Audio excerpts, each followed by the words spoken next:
Hola, yo soy Horacio Pérez y esto es Investigando la Investigación, un podcast donde investigamos cómo investigan los investigadores, tanto en la academia, industria e independientes. Todo ello mediante entrevistas y debates abiertos, técnicas y estrategias para mejorar todas las partes del proceso investigador y, no menos importante, opiniones abiertas que espero llamen tu curiosidad y te hagan también reflexionar.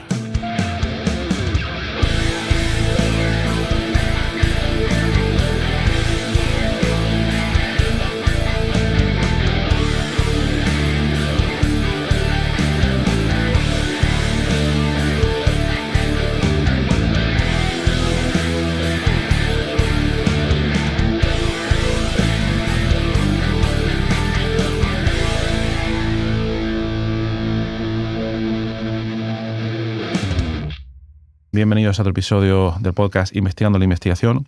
Hoy vamos a hablar de la red de investigación en inflamasoma y piroptosis en enfermedades crónicas y cáncer, financiada por la Agencia Estatal de Investigación. Esta es una red de investigación que comprende varios grupos de España que están centrados en el tratamiento e investigación de diversas enfermedades en el inflamasoma y es una red divulgativa y de colaboración. Y en el episodio de hoy tenemos el placer de tener como invitado a Victoriano Mulero, profesor catedrático de la Universidad de Murcia. Hola Víctor, muy buenos días. Buenos días, encantado de estar con vosotros. Es un placer tenerte aquí. Hoy, vamos a seguir profundizando en el tema del inflamasoma y vamos a tratar un poco la investigación que está haciendo Víctor, que es un referente en el campo. Y lo primero que sería preguntarte, Víctor, sería ¿qué te inspiró para meterte en el mundo de la investigación y concretamente en qué momento y cómo decidiste dirigirte a la investigación en el inflamasoma? Sí, pues yo realmente cuando estaba estudiando lo que antes era el BUP, que ahora sería la ESO, tuve un profesor de biología fantástico que se llama Vicente, y ahí es cuando me enamoré de la biología y yo dije, pues yo quiero dedicarme a esto, a profundizar, a entender cómo funciona el cuerpo humano, y ese fue el inicio. Entonces estudié lo que antes era la licenciatura de biología.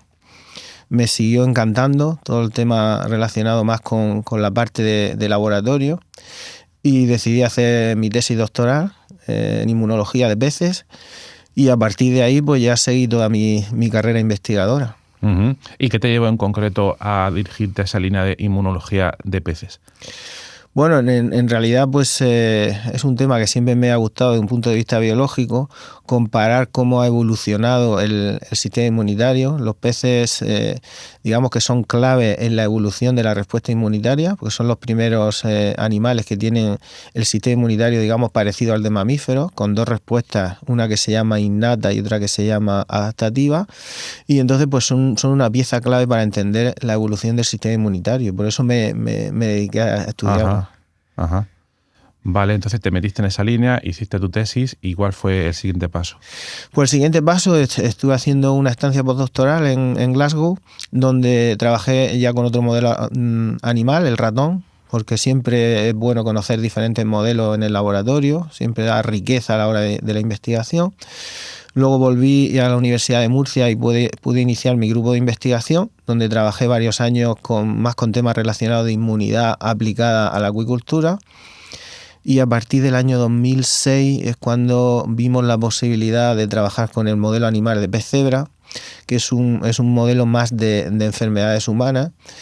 Y decidimos, junto con mi mujer, María Luisa Cayuela, poner este modelo en el laboratorio. Y entonces cuando cambiamos un poco la investigación de ser un poquito más evolutiva y aplicada a la acuicultura a aplicada a estudiar las enfermedades humanas. Ajá, por curiosidad, es muy probable que muchas de las preguntas que haga vayan a ser muy ignorantes, pero ¿era algo común entonces o no el utilizar este modelo de pez cebra para el estudio de enfermedades o no? No, realmente el pez cebra se está utilizando sobre todo para desarrollo embrionario, porque el desarrollo embrionario es muy rápido, es fuera del útero, es decir, se puede tener los embriones en una plaquita con agua, con lo que es muy fácil visualizar cómo ocurre el desarrollo del embrión. Y fue el profesor Leonard Song de la Universidad de Harvard, por esa fecha, a principios de los años 2000, cuando se le ocurrió que podría ser un buen modelo para estudiar la formación de las células sanguíneas y también de cáncer. Entonces estaba empezando a desarrollarse modelos de enfermedades humanas. Ajá. ¿Se puede decir entonces que a día de hoy el modelo del pez cebra se usa de manera extensiva como modelo? Porque por mi experiencia, bueno, yo no trabajo en modelos animales, a mí me suena muchísimo el modelo murino. ¿Se podría decir que en cuanto a uso está después el de pez cebra? Sí, efectivamente. Ya es el segundo modelo animal más utilizado en investigación. Ajá. Vale, entonces vosotros empecéis a trabajar con este modelo de pez cebra, y ¿en qué momento lo relacionáis con el inflamasoma? Bueno, pues nosotros dio la casualidad que nuestra investigación con peces más de interés en acuicultura se había desarrollado fundamentalmente en respuesta inflamatoria con la citoquina interleuquina 1 beta. Y esta citoquina, precisamente, a posteriori, porque por entonces no se conocía el inflamasoma, se descubrió que se activaba por el inflamasoma. Entonces pasamos de esos estudios iniciales con interleuquina 1 beta a profundizar más en el estudio del inflamasoma, y después cómo el inflamasoma pues, se relaciona con diferentes patologías. Uh-huh. Y muy brevemente, para la audiencia, ¿qué sería el inflamasoma? Que estamos hablando de él, por poder definirlo así de manera clara. Sí, pues el inflamasoma son una serie de sensores que detectan si hay alguna alteración en una célula o en un tejido. El sistema inmunitario, que es el sistema que nos defiende, es el que se encarga de saber si hay esta serie de alteraciones, y para ello tiene unos receptores. Y uno de ellos es el inflamasoma. Por ejemplo, ¿qué detecta el inflamasoma? Pues, por ejemplo, si hay una infección, reconoce moléculas que solo producen los agentes patógenos. Otra alternativa es reconocer moléculas que llamamos de daño, que son moléculas endógenas que produce nuestro propio organismo cuando hay un daño en el tejido. Entonces el inflamasoma se activa, produce inflamación que es necesaria para eliminar el patógeno o curar, por ejemplo, si es una herida o una alteración donde no hay un patógeno, y resolver esa situación. Uh-huh. Y se puede dar el caso, imagino que como todos los sistemas del cuerpo humano, que esté propenso a error, que se active cuando no debe y todo este tipo de cosas. Sí, exacto. Se ha visto en los últimos años que el inflamasoma participa en diferentes patologías muy variadas. Puede ser, por ejemplo, la diabetes, las alteraciones cardiovasculares, las enfermedades neurodegenerativas, el cáncer, enfermedades inflamatorias crónicas. Todas estas enfermedades se ha visto que hay un componente de activación del inflamasoma. Y otros datos que son muy ilustrativos son pacientes que tienen alteraciones genéticas en los genes que producen estas moléculas del inflamasoma. Y entonces produce una hiperactivación constante sin que haya ningún estímulo, sin que haya un patógeno, sin que haya un daño. Entonces estas personas normalmente desarrollan inflamación crónica. Uh-huh. Entonces se puede decir que a día de hoy se conoce el papel relevante de los inflamasomas en todo este tipo de enfermedades, mientras que, por lo que has dicho, hace 10 o 15 años no se conocía tanto. Exacto. Los inflamasomas se describieron más o menos hace 15 años, y lo que pasa es que hay muchos tipos de inflamasomas. Y sí que es verdad que el NLRP3 es el más estudiado y es el que más se conoce su participación en diferentes enfermedades. Alguno otro también se conoce relativamente bien, pero hay bastantes inflamasomas que se conoce muy poquito de ellos a nivel de fisiológico y a nivel patológico. Ajá. ¿Y cuáles son las razones por las cuales hay ese desconocimiento? ¿Falta de investigación por motivos de diverso tipo o por complicaciones inherentes al proceso? Yo creo que simplemente es una cuestión de azar. Inicialmente se empezó a trabajar mucho en el NLRP3, y entonces como la investigación también va por moda, todos los laboratorios se lanzaron a estudiar en el NLRP3, motivados también porque se veía que participaba en muchos tipos de enfermedades. Es un inflamasoma que llamamos promiscuo porque se activa de muchas formas diferentes. Entonces eso hizo que los investigadores mostraran interés por este inflamasoma y todos los laboratorios se lanzaran a estudiarlo, y otros pues se dejaron un poquito abandonados. Ya. Claro. Y entonces, por lo que estás comentando, si, bueno, el inflamasoma es un concepto general, hay diferentes inflamasomas, como estás comentando, el NLRP3, conozco también el NLRC4, vosotros habéis trabajado en el NLRP1. Una pregunta antes de que se me olvide, claro, al ser una molécula que causa problemas en tantas enfermedades, si se consigue regular, se facilitarían las complicaciones de todas estas enfermedades, o no se puede, o no tendría tanta práctica al estar involucrado en tantas cosas. Bueno, esa es la idea. De hecho, con NLRP3 hay muchos laboratorios y también empresas farmacéuticas desarrollando fármacos para poderlo inhibir, de manera que podrían ser candidatos para tratar pues todas estas enfermedades que hemos comentado donde está implicado. Ajá. Y vosotros que os habéis centrado, por lo que entiendo, en el NLRP1, ¿por qué os centráis en ese y qué es lo que habéis hecho? Bueno, realmente la investigación nos llevó ahí. No es que nosotros tuviéramos interés específicamente por NLRP1, sino que en el modelo que nosotros estudiamos, que era más relacionado con la formación de células sanguíneas, que se llama hematopoiesis, nos dimos cuenta que NLRP1 estaba implicado en ese proceso. Entonces, en ese momento nos pusimos muy contentos, porque a mí me gusta trabajar en cosas que no trabaja todo el mundo, donde son muy competitivas y aparte pues son cosas nuevas. NLRP1 fue el primero que se descubrió, por eso se le puso 1, pero fue uno de los que quedó ahí abandonado.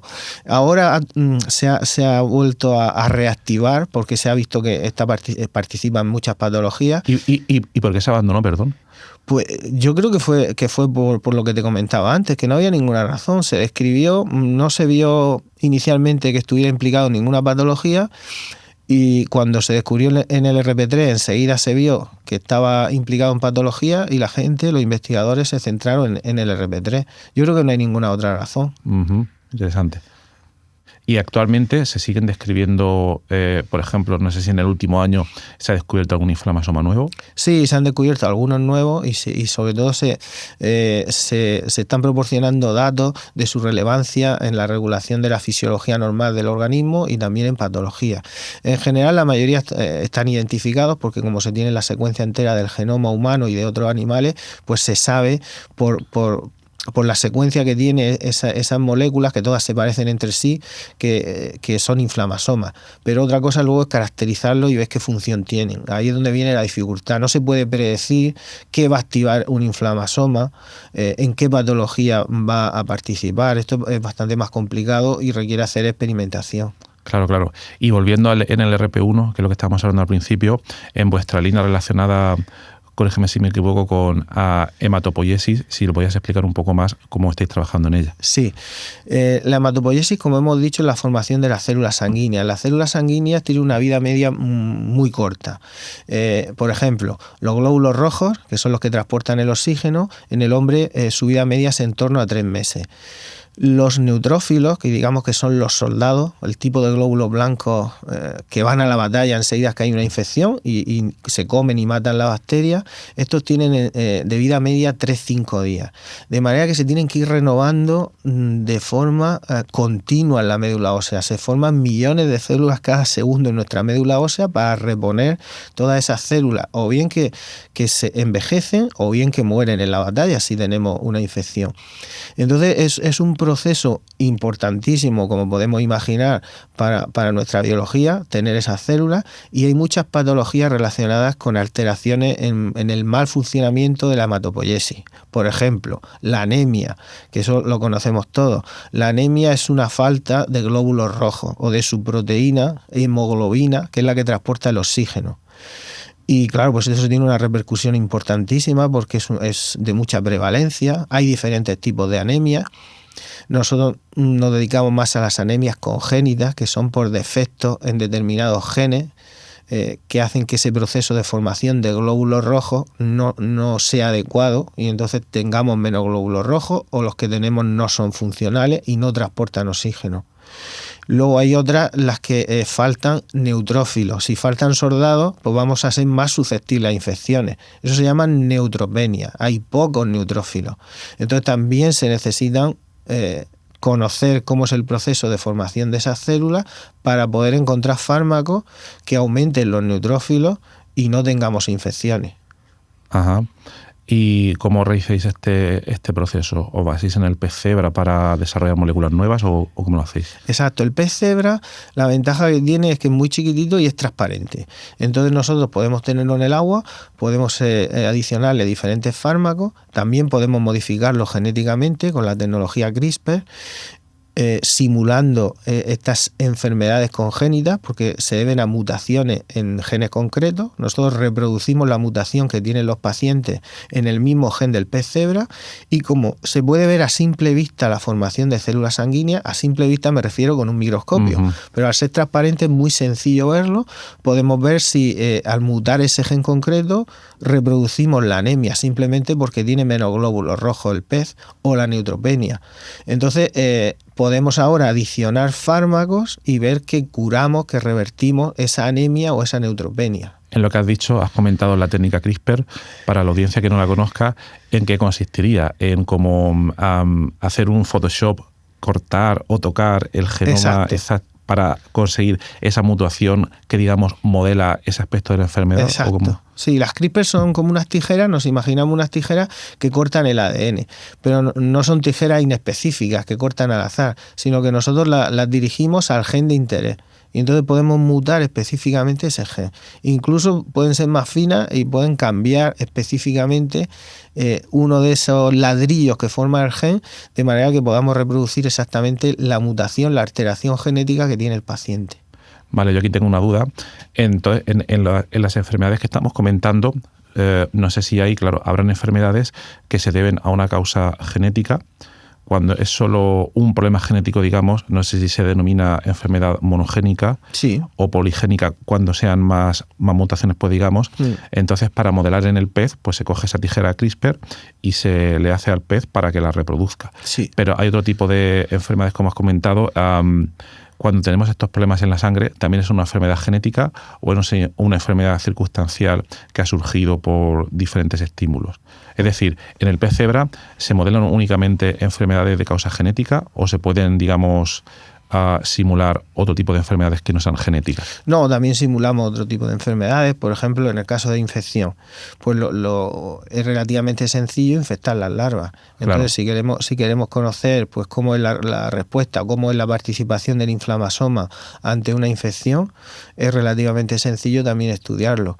Enfermedades inflamatorias crónicas, por ejemplo, también se pueden modelar, o bien sometiéndolo al animal a algún fármaco que induzca inflamación, o también alterando algún gen que esté implicado en desarrollar la inflamación. Por ejemplo, lo que hemos dicho antes, estas mutaciones que afectan a los componentes del inflamasoma generalmente producen inflamación crónica. Podemos también hacer esa mutación en el gen del pez y se generaría un modelo para esa inflamación crónica. Pero en la práctica, aquí lo estamos diciendo todo muy, muy rápido, ¿no? Pero en la práctica imagino que, por una parte, estamos hablando de un pez, pero para hacer un experimento reproducible, imagino que tienes que tener un número grande de todos estos peces a reproducir la enfermedad en todos ellos, luego tomar medidas y luego esa inducción, ya sea mediante las tijeras de CRISPR o mediante la administración de esas otras sustancias, debe ser un proceso laborioso, ¿no? Sí, efectivamente. Otra de las ventajas del pez cebra es que tenemos muchos animales, como tú dices. Tenemos que analizar decenas de animales. Nosotros trabajamos en larvas. Cuando uno piensa en el pez cebra, quizás se imagina el adulto, que normalmente no trabajamos con él, sino que trabajamos con las larvas, porque son mucho más chiquititas, más fáciles de manejar. Entonces, una hembra de pez cebra es capaz de poner 200 huevos a la semana. Entonces, eso quiere decir que nosotros trabajamos con un número de animales muy grande. En modelo de ratón, pues lo habitual es trabajar con 5 o 10 animales, eso ya es mucho. En nuestro caso eso es muy poquito, podemos trabajar con 50, 100 animales. De manera que las conclusiones que obtenemos pues son muy robustas. Y una curiosidad, luego has comentado que el pez cebra es transparente, se puede ver un poco la evolución de la enfermedad, pero a la hora de ver cómo se hace en el laboratorio, en realidad es a una persona, imagino que no automáticamente, o hay un sistema, no sé, de visión por computador que lo va analizando. ¿Cómo funciona? Sí, pues nosotros lo que hacemos es coger las larvitas de 2-3 días, las anestesiamos para que no se muevan, y entonces las colocamos, pues si tenemos 10 larvitas, una al ladito de otra, y las ponemos en un microscopio que tiene fluorescencia, porque lo que hacemos es, para visualizar bien el tejido, las células que necesitamos estudiar, le ponemos fluorescencia. Por ejemplo, si queremos estudiar la anemia, tenemos un pez que tiene los glóbulos rojos que emiten fluorescencia roja. Entonces es más sencillo ver estos glóbulos rojos. Entonces lo que hacemos es tomar fotos y luego analizar si hay menos glóbulos rojos o más. A veces lo hacemos manualmente, contando una a una esas células, y también tenemos programas que cuentan de forma automática el número de células que hay. Ajá. Y actualmente, ¿cuáles son las enfermedades? Creo que has comentado el tema de la anemia, pero ¿qué otras enfermedades también estáis, digamos, estudiando con este sistema?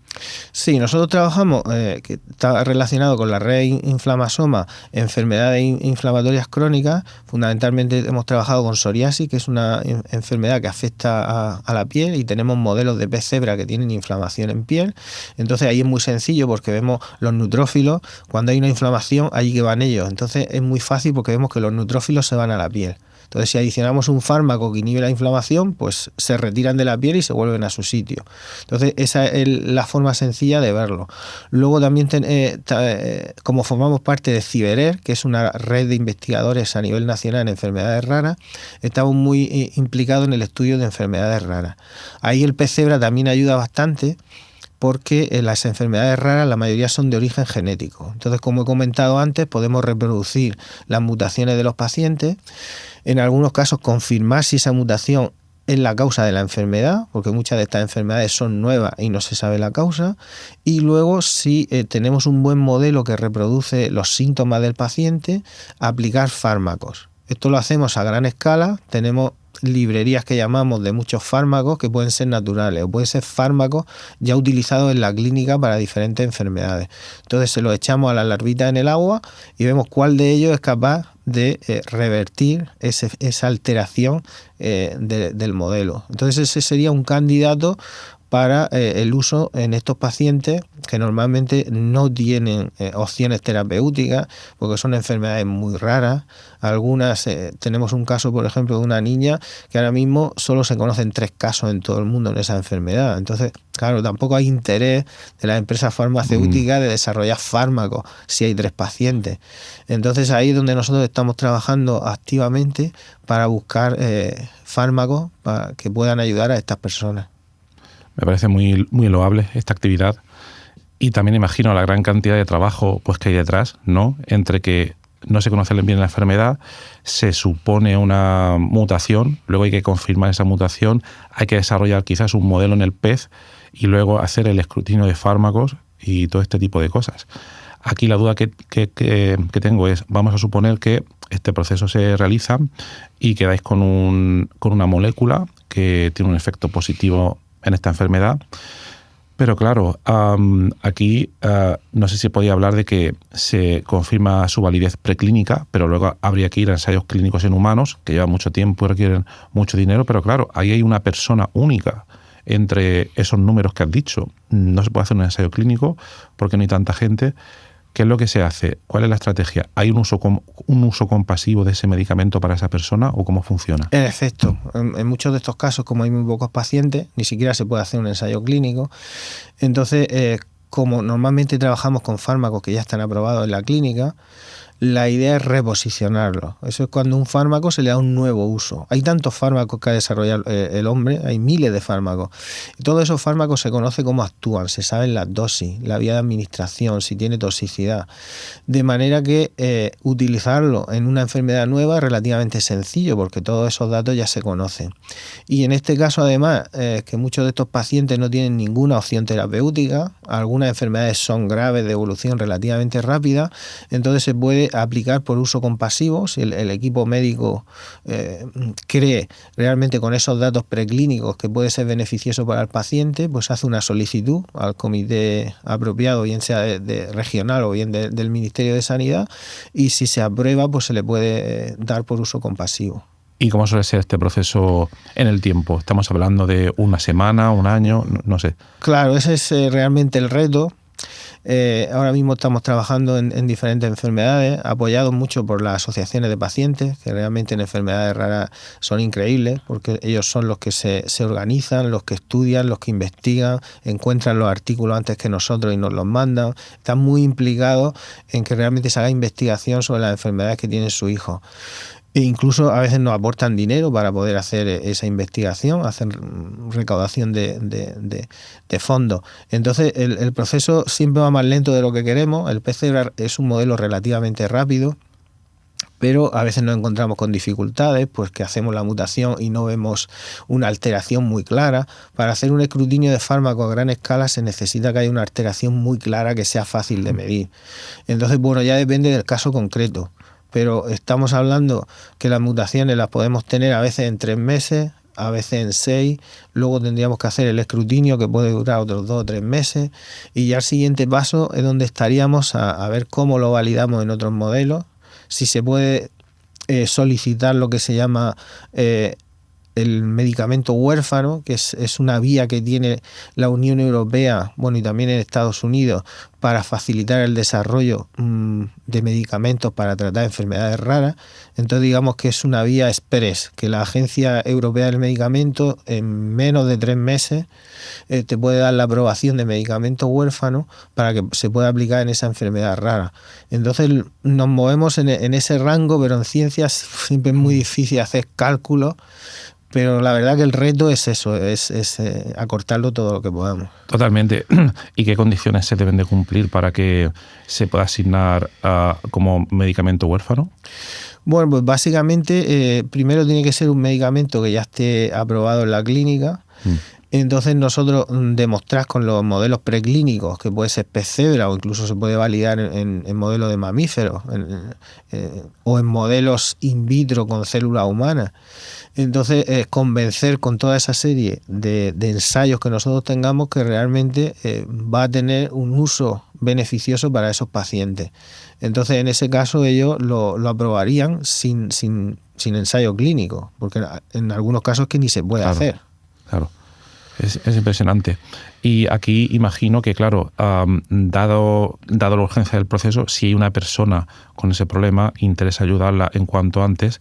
Aquí, mientras que en un proyecto de fármacos, digamos, que afectan a millones de personas, uno normalmente estudia la posibilidad de la protección intelectual, el depósito de la patente, etcétera, pero aquí entiendo que no interesaría, porque primero no va a haber un interés por parte de las farmacéuticas en este tipo de cosas, por desgracia, y luego ralentizaría el proceso. Por saber cuál es tu visión en este aspecto. Exacto, yo en este caso nuestra idea es acelerar lo máximo posible, solicitar la designación de medicamentos huérfanos, que para eso nos ayuda mucho CiberAir, porque tiene experiencia, ya creo que han conseguido la designación de en torno a 15 medicamentos, entonces ellos tienen mucha experiencia en cómo gestionar todo el proceso con la Agencia Europea del Medicamento y que cuanto antes se pueda dar al paciente. ¿Cuál es esta es la situación en España con la red CiberAir?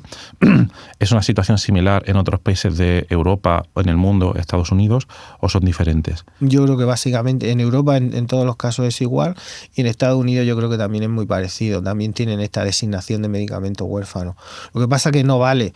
Esto son cosas extrañas que no entiendo muy bien, administrativas. Por ejemplo, si un medicamento tiene la designación de huérfano en Estados Unidos, pues no valdría. Habría que pedirla aquí en Europa. Ya, claro, las complicaciones, sí. Y una cosa que me sorprende, claro, las grandes farmacéuticas lo que les interesa es el tema económico, ¿no? Pero claro, un grupo de investigación con escasos recursos financieros, etcétera, bastante estáis haciendo con los recursos que hay, etcétera. No existe o no se piensa en una organización intermedia que... Quiero decir, una farma pues no va a poder hacerlo. No hay consorcios, no sé, entre grupos de investigación que se dediquen a trabajar conjuntamente en una enfermedad de este tipo concreta, o una colaboración con la industria. Pero claro, a la industria final pues no le interesa. Entonces quizás, ¿qué pasa? Que lo más ágil es que un grupo solo se dedique a trabajar en ello, porque claro, también coordinarse con otros grupos también llevaría tiempo, etcétera. Entonces te quería preguntar, ¿hay algún proyecto de este tipo que se desarrolle con varios grupos a la vez, como esta red de inflamasoma en la que estamos ahora mismo?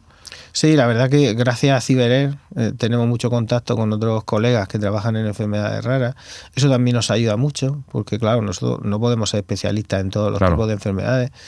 Nosotros nos dedicamos fundamentalmente a la inflamación y a la hematopoiesis, pero al final por las facilidades del modelo, hemos abordado también otras enfermedades diferentes, y entonces aquí nos apoyamos mucho en otros colegas que son expertos en esas enfermedades, compartimos recursos, también tenemos contacto con los clínicos que llevan estos casos. Y luego a nivel de asociarse para agilizar este proceso, pues la verdad que no lo conozco, sería una buena idea. Conozco algún caso, por ejemplo, nos contaron en la última reunión en Italia de una asociación sin ánimo de lucro que fomentó uno de estos medicamentos y al final son ellos, porque de hecho le vendieron la licencia a la empresa, pero la empresa luego, como vio que tenía muy poco mercado, la abandonó y tuvieron ellos que retomarla, y ellos mismos son los que realmente están ahora gestionando todo lo que es el llevar esa terapia, que en ese caso es una terapia génica, a los pacientes. Entonces, claro, en muchos casos hay que ver alternativas a la industria farmacéutica. Claro, totalmente de acuerdo. Y otra pregunta, si alguien está escuchando este episodio y conoce a alguien que tenga alguna enfermedad rara, si se quisiera poner en contacto con vosotros para ver si hay alguna posibilidad, ¿podría hacerlo? Sí, claro. Nos puede contactar, nuestro correo electrónico está en la página web de la universidad, de manera que es bastante sencillo, pero vamos, es vmulero@um.es. Perfecto. Luego, para la audiencia, no os preocupéis. Además, en la nota del programa estará toda la información sobre Víctor Mulero, todos los detalles sobre cómo contactarlo y también sobre Red Ciberer y la red Inflamasoma que estamos comentando ahora mismo. Y ya, bueno, volviendo ya a las generalidades de la red Inflamasoma, la red actualmente, desde el episodio anterior que hicimos con Pablo Pellegrín, el coordinador de esta red, ya han habido 2 reuniones, ¿no? El objetivo es colaborar entre los diferentes grupos que están trabajando en el inflamasoma, porque como comenta Víctor, un grupo no puede tener todo el potencial, todas las técnicas, etcétera. Por tanto, es muy bueno aliarse entre varios. Ya han habido 2 reuniones, se están estableciendo las primeras colaboraciones entre los miembros de la red, y en los siguientes episodios del podcast iremos entrevistando a los siguientes grupos para que vayan comentando un poco la investigación que están haciendo. Entonces, bueno, a mí me parece una iniciativa bastante potente y bastante interesante, promovida por la Agencia Estatal de Investigación, que esperemos que siga dando sus frutos en los siguientes meses, antes que años. Y bueno, Víctor, pues muchas gracias por haber venido aquí a contar tu investigación. Os deseamos muchos éxitos en todas estas cosas tan interesantes que estáis haciendo. Y nada más, la última pregunta sería, que es la que siempre hago también, ¿qué recomendarías a alguien que, por ejemplo, está estudiando biología o una carrera afín y quiere dedicarse o se está planteando investigar en este área, la inflamación, el inflamasoma, etcétera? ¿Qué le recomendarías? Fundamentalmente que efectivamente se dedique a eso. Tanto los que ya están, bueno, ya llevan esa trayectoria, pero los que estén, por ejemplo, estudiando bachiller, si realmente lo que les gusta es la investigación en temas biológicos, que hagan lo que les guste, que no se dejen llevar porque le cuenten que no tiene salidas, por ejemplo, que es muy difícil encontrar trabajo. Eso realmente no es cierto. Uno tiene que hacer lo que le guste. Estas carreras son realmente apasionantes. Tienes que estar muy motivado y ser realmente tu pasión, eso sí es verdad. Y luego, pues nada, que se formen bien. Es muy importante formarse muy bien, aprovechar todo lo que le ofrece la universidad para la formación y mucha suerte, pero vamos, lo fundamental es mucha dedicación y mucho esfuerzo para formarse. Totalmente. Muy bien, bueno, antes de que se me olvide, agradecer también al estudio de iRadio de la UCAM por permitirnos grabar aquí este episodio, y a Fran Ru, que nos está ayudando ahora mismo en la grabación. Y nada, reiteradas gracias, Víctor, y esperamos verte en otro episodio más tarde para que nos sigáis contando vuestros avances. Muchas gracias. Muchísimas gracias, Horacio.